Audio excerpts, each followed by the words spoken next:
මම සාමාන්‍යයෙන් මම ඉන්නේ කැලණියේ ගොඩ කාලෙක තිස්සේ ආසාවක් තිබ්බා රට විදේශ අධ්‍යාපනය ලබන්න. එහෙම Facebook එකෙන් හොයාගන්නකොට තමයි අපිට හම්බුනේ ස්ටඩි ඇඩ්වයිස් ආයතනය. ඉතින් මාව බැලුවේ ධනුෂ්‍යසර්. ඉතින් ධනුෂ්‍යසර්ගේ මාර්ගයෙන් පුළුවන් තරම් ඉක්මනට ඊටතර ඉක්මනට වීසා ගන්න පුළුවන් වුණා. දැන් තව දවස් දෙක තුනකින් වගේ විදේශගත වෙන්න බලාගෙන ඉන්නවා. තව කාට හරි කියන්න තියෙන ඉතින් මෙහෙම විදේශගත වෙන්න බලන් ඉන්නවා වැඩිපුර අධ්‍යාපනය යන බලන් ඉන්නවා නම් මේ කෙනෙක්ට ඉතින් බය නැතුව රෙකමන්ඩ් කරන්න පුළුවන්. ඉතින් ස්ටඩි ඇඩ්වයිස් ආයතනය ඕන කෙනෙක්ට පිළිගන්න පුළුවන් තැනක් කියලා මම රෙකමන්ඩ් කරනවා. ඔයාම ස්තුතිවන්ත ධනසුරේට තමයි ස්තුතිවන්ත වෙන්න ඕනේ පුළුවන් තරම් මම ටික කරලා දුන්නා. මේ ඉන්නේ ශමල්.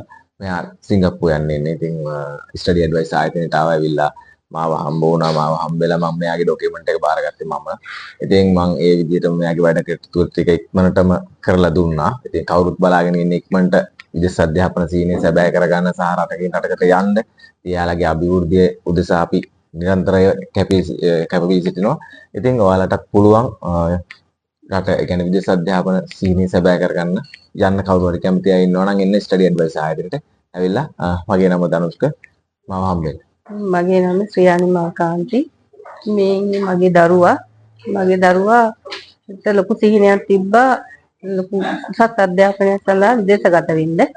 ඒ නිසා මේ ස්ටඩි ඇඩ්වයිස් ආයතනයේ අපට ලොකු උදව්වක් වුණා. අපි හිතුවටත් වඩා ධනුෂ් අපට ඉක්මනින් මගේ දරුවාගේ සිහිනය සැබෑ කරගන්න අපට උදව් කරා. ඉතින් ඒ වගේම ධනුෂ් සර්ටත් ස්තුතිවන්ත වෙනවා. ඇඩ්වයිස් ආයතනයටත් ස්තුතිවන්ත වෙනවා.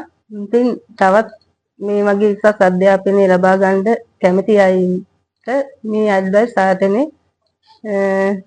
ගොඩක් කුතුහලක් වෙයි කියලා හිතනවා.